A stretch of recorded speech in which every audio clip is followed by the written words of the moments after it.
Break के बाद सभी का स्वागत है और सीधा रुख करते हैं अयोध्या का, जहां सीएम योगी आदित्यनाथ पहुंचे हुए हैं। सुनवाते हैं क्या कुछ कह रहे हैं। तत्कालीन सरकार की उस दुर्व्यसंति को जिसके तहत वह रामलला की प्रतिमा को हटाने के कुत्सित प्रयास कर रही थी, उसके खिलाफ न्यायालय में जाने का कार्य रहा हो या उसके उपरांत न्यायालय से लेकर के सड़क तक इस लड़ाई को प्रभावी तरीके से आगे बढ़ाने का कार्य रहा हो, गोरक्षपीठ और पूज्य परमहंस रामचंद्र दास जी महाराज मिलकर के पूज्य संतों के सानिध्य में इस आंदोलन को आगे बढ़ाते रहे। और आज इसी का परिणाम है कि पूज्य संतों की साधना फलीभूत हुई।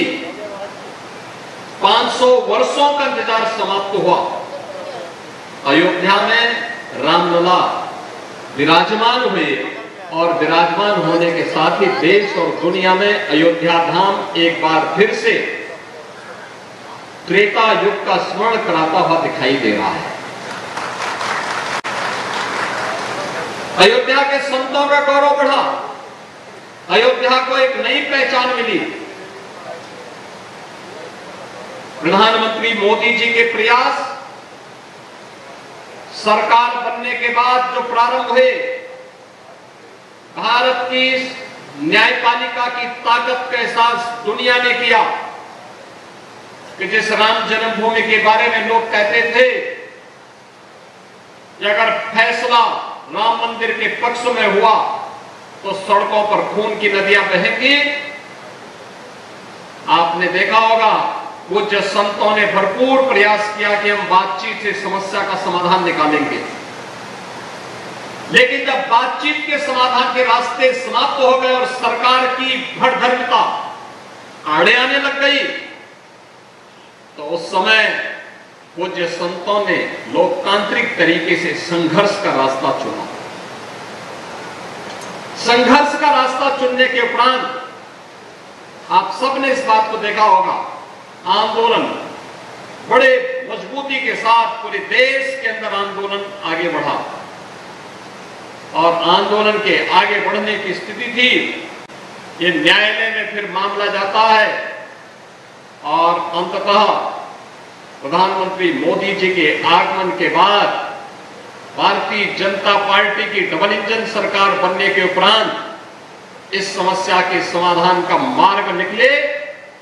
हमने देखा होगा जब 5 अगस्त 2020 को मोदी जी ने 500 वर्षों का इंतजार समाप्त करते हुए अयोध्या में माननीय उच्चतम न्यायालय के आदेश के क्रम में भव्य राम मंदिर के निर्माण कार्य का शिलान्यास और भूमि पूजन का कार्यक्रम आगे बढ़ाया था। और 22 जनवरी 2024 जब 500 वर्षों का इंतजार समाप्त करते हुए प्रभु रामलला फिर से अयोध्या धाम में विराजमान हुए। ये तिथियां देश और दुनिया की न केवल सनातन धर्मावलंबी के लिए अस्मरणीय बन गई, बल्कि दुनिया के अंदर जहां कहीं भी आस्था को विध्वंस करने का प्रयास हुआ, आस्था के साथ खिलवाड़ हुआ, उन सभी लोगों के लिए एक नई प्रेरणा भी बनी। अयोध्या राम मंदिर का आंदोलन इसी अभियान की एक कड़ी है और जिसके पुरोधा में पूज्य संत परमहंस रामचंद्र दास जी महाराज इस भव्य और दिव्य प्रतिमा को आज दिगंबर अखाड़ा में स्थापित करने का गौरव मुझे प्राप्त हुआ है, पूज्य संतों के सानिध्य में प्राप्त हुआ है। मैं सबसे पहले इसके लिए इस दिगंबर अखाड़ा के श्री महंत सुरेश दास जी महाराज को, श्री महंत उत्तराधिकारी महंत श्री रामलखन दास जी महाराज को हृदय से मैं इनका अभिनंदन करता हूं और पूज्य संत परमहंस रामचंद्र दास जी महाराज के श्री चरणों में नमन करते हुए अपनी विनम्र श्रद्धांजलि भी अर्पित करता हूं। बहनों और भाइयों, मैं देख रहा था यहां पर जैसे ही मैं समाधि स्थली पर पुष्पांजलि करने के लिए गया तो समाधि स्थली में जाने के पहले ही इंद्र भगवान भी प्रसन्न होकर के अपनी बारिश से ऐसे लगता था जैसे वे भी प्रसन्न होकर के पुष्प वर्षा कर रहे हो। संतों की पहचान यही है। उन्होंने एहसास करा दिया। आज परमहंस जी को लग रहा होगा, देखो मेरा संकल्प पूरा हुआ, अयोध्या में रामलला विराजमान हुए। उन पूज्य संतों को की आत्मा को कितनी असीम शांति प्राप्त हुई जब 22 जनवरी 2024 को अयोध्या में रामलला फिर से विराजमान हुई। 500 वर्षों का इंतजार समाप्त हुआ। अयोध्या धाम में फिर से हमारे रामलला विराजमान हुए। उन पूज्य संतों की आत्मा को असीम शांति प्राप्त हुई होगी। उन्हें भी अपनी वर्तमान पीढ़ी पर विश्वास हुआ होगा कि हमारी वर्तमान पीढ़ी सही दिशा में कार्य कर रही है। उनका आशीर्वाद देश के यशस्वी प्रधानमंत्री मोदी जी को प्राप्त हुआ। और आज जब परमहंस जी की मूर्ति की स्थापना के कार्यक्रम के साथ मुझे जुड़ने का अवसर प्राप्त हुआ तो मैं देख रहा था, जब तक मैं समाधि स्थली पे जब गया बारिश शुरू हुई, लेकिन जैसे मैं वहां पहुंचा बारिश कुछ देर के लिए बंद हुई। फिर जब मैंने वहां से प्रस्थान किया दिगंबर अखाड़ा के लिए, फिर यही स्थिति हमें देखने को मिली। यानी हम मान सकते हैं कि यज्ञ की पूर्णाहुति में पूज्य संत के का योगदान और उनका सानिध्य हमें प्राप्त हो रहा है। आत्मा अजर है, अमर है, ये शाश्वत है। इसको कोई मार नहीं सकता, कोई डिगा नहीं सकता, कोई भगा नहीं सकता, कोई डुबो नहीं सकता, कोई जला नहीं सकता है। यह भी सत्य है। और आज वह दिव्य आत्मा अपनी मूर्ति को दिगंबर अखाड़ा में स्थापित होकर के इस वर्ष उन दो महत्वपूर्ण घटनाओं का साक्षी बन रही है। एक जो संकल्प था कि मंदिर वहीं बनाएंगे, रामलला को अयोध्या धाम में विराजमान फिर से करेंगे, वह संकल्प भी पूरा होता है और परमहंस जी फिर से अपने दिगंबर अखाड़ा में विराजमान हो गए हैं। इन दोनों के लिए मैं दिगंबर अखाड़ा से जुड़े हुए जितने भी हमारे पूज्य संत हैं, इन सब का मैं हृदय से अभिनंदन करूंगा, क्योंकि मेरे लिए यह एक अंतःकरण की संतुष्टि का माध्यम बनता है। क्योंकि मेरे लिए परमहंस रामचंद्र दास जी महाराज मेरे पूज्य गुरु के तुल्य थे। और जब भी मैं अयोध्या की तरफ आता था, लखनऊ की तरफ जाता था, तो मेरे गुरुजी मुझसे इस बात को जरूर कहते थे, अगर मैं कभी गोरखपुर से लखनऊ जा रहा हूं या प्रयागराज जा रहा हूं और मैं दिगंबर अखाड़ा में नहीं रुका, तो मुझसे पूछते थे कि भाई क्या अयोध्या में परमहंस जी का हालचाल लिया? मैं कहता था मैं भूल गया या मुझे जल्दी थी। तो कहते थे क्या इससे भी ज्यादा जल्दी है? अरे वो मेरे लिए गुरु भाई जैसे हैं और तुम जाते हो और सम्मान नहीं देते हो क्या? डांटते थे, डपटते थे। और फिर मैं हमेशा जब भी इस रास्ते चलता था, क्योंकि मुझे इस बात का रहता था कि जब मैं जाऊंगा जिस गंतव्य में पहुंच रहा हूं, अगर वहां से मैं सूचना दूंगा तो मुझसे पूछेंगे तुम अयोध्या होते हुए गए थे, परमहंस की तबीयत कैसी है, वो कैसे हैं? तो मेरे पास कोई जवाब नहीं होगा। तो मैं इसलिए पहले हालचाल लेता था और वह भी अपने दरवाजे में बैठ करके फक्कड़ साधु की तरह बैठ करके किस मस्ती के साथ लोगों के साथ अपनी बातचीत करते थे। उस मस्ती में कोई व्यक्ति ये एहसास नहीं कर पाता था कि संत इतना दिव्य है, इतना भव्य है, इतना चमत्कारिक है, इतना नेतृत्व की क्षमता रखने वाला है।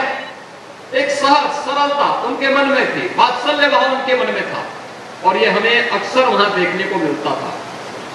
आज जब हम लोग यहाँ पर पूज्य संत की 21वीं पुण्यतिथि पर यहाँ एकत्र हुए हैं, बहनों और भाइयों, आज हम परमहंस रामचंद्र दास जी महाराज को इसलिए स्मरण कर रहे हैं क्योंकि उन्होंने अपना जीवन मूल्यों के लिए जिया था, एक लक्ष्य के लिए जिया था, सनातन धर्म की परंपरा को मजबूती प्रदान करने के लिए जिया था। उनके लिए अन्य चीजें कभी उनको डिगा नहीं सकती थी, झुका नहीं सकती थी, उन्हें अपने पद से कभी भी डिगा नहीं सकती थी, हटा नहीं सकती थी। उन मूल्यों और आदर्शों के लिए जिसके लिए प्रभु श्री राम ने अपना पूरा जीवन समर्पित किया था, उन मूल्यों और आदर्शों के लिए पूज्य परमहंस रामचंद्र दास जी महाराज आजीवन डिगे रहे, उनके लिए उसके डटे रहे, डिगे नहीं, हर स्तर पर वे कार्य करते रहे, मजबूती से उन मूल्यों और आदर्शों की स्थापना के लिए कार्य करते रहे, पूरा समर्पण भाव के साथ। और जब भी उनसे चर्चा होती थी, हम पूछते थे कि महाराज जी अंतिम संकल्प क्या है? वह कहते थे एक ही संकल्प है, अयोध्या में फिर से रामलला का मंदिर बने, रामलला अयोध्या में फिर से विराजमान हो, राम जन्मभूमि पर भव्य मंदिर का निर्माण मेरे जीवन का अंतिम संकल्प है। मैं जब अपने पूज्य गुरुदेव को पूछता था कि आखिर अंतिम संकल्प क्या है आपका, कोई इच्छा, वो कहते थे एक ही इच्छा है, और वह इच्छा है अयोध्या में राम जन्मभूमि पर भव्य राम मंदिर का निर्माण बने हो और रामलला का वहां विराजमान हो। मैं जब भी अन्य पूज्य संतों से, पूज्य रामदेव जी महाराज से बातचीत करता था, मैं पूछता था महाराज जी कोई इच्छा, एक ही बात कहते थे। जब भी किसी अन्य से वरिष्ठ पूज्य संत से चर्चा होती थी, लक्ष्मण किलाधीश पूज्य महाराज जी से चर्चा होती थी, वे भी यही बात कहते थे। पूज्य संतों का संकल्प जब एक दिशा में, एक साथ, एक स्वर में आगे बढ़ा, अयोध्या में रामलला का भव्य मंदिर का निर्माण का मार्ग प्रशस्त हुआ। और यही मैं आज कहना चाहता हूं, यही मैं आप सबसे कहना चाहता हूं। आप दुनिया की तस्वीर वर्तमान में देख रहे होंगे, उसको हमें इन चीजों को देखना पड़ेगा, क्या है इन सब का कारण। आज भारत के तमाम पड़ोसी जम रहे हैं, मंदिर तोड़े जा रहे हैं, चुन चुन करके हिंदुओं को निशाना बनाया जा रहा है, और तब भी हम इतिहास की उन परतों को ढूंढने का प्रयास नहीं कर रहे हैं कि इस प्रकार की दुर्भाग्यपूर्ण स्थिति क्यों वहां पर पैदा हुई है, क्यों पैदा हुई है। और इसलिए बहनों भाइयों, हम याद करें, जो समाज इतिहास की गलतियों से सबक नहीं सीखता है, उसका उज्जवल भविष्य पर भी ग्रहण लगता है। सनातन धर्म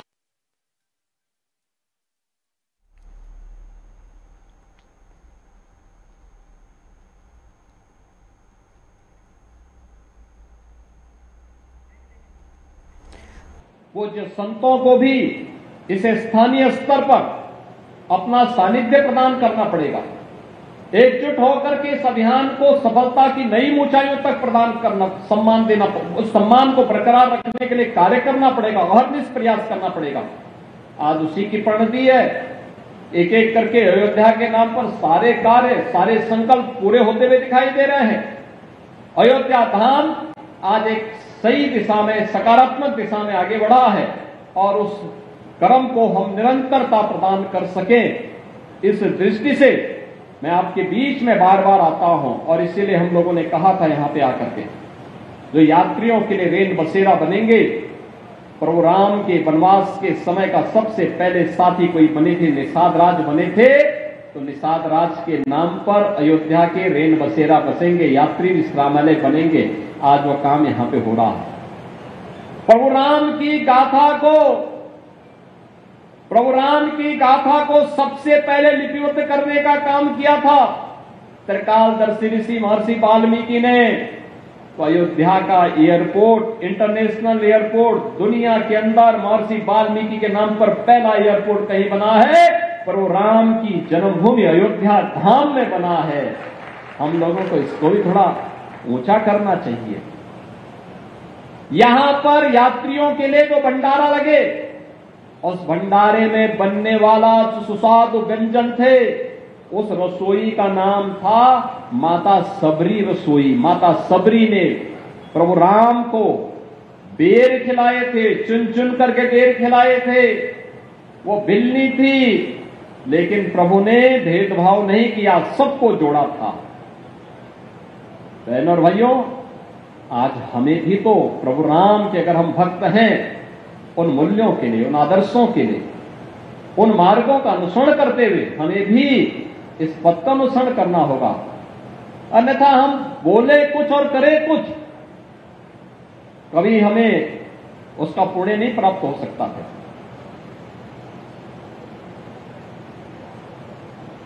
हमें उसके अनुरूप बनना पड़ेगा। शिव की भक्ति के लिए शिव के अनुरूप बनना पड़ेगा। शिवो भूत्वा स्वयं, अगर हम उसके अनुरूप नहीं बनेंगे तो भक्ति का लाभ हमें प्राप्त नहीं हो पाएगा। और प्रभु राम का भक्त बनने के लिए हमें भी उसके अनुरूप बनने की तैयारी करनी चाहिए, उनके आदर्शों से प्रेरणा ग्रहण करनी चाहिए। पूज्य संत परमहंस रामचंद्र दास जी महाराज की यही प्रेरणा थी और उनके जीवन का उद्देश्य भी यही था, उनके जीवन का समर्पण भी इन्हीं मूल्यों के लिए था। और आज हम उस पूज्य संत की 21वीं पुण्यतिथि कार्यक्रम में यहां पर उपस्थित हुए हैं। पूज्य संतों का सानिध्य प्राप्त हुआ। मैं इसके लिए सभी का हृदय से एक बार फिर से अभिनंदन करता हूं।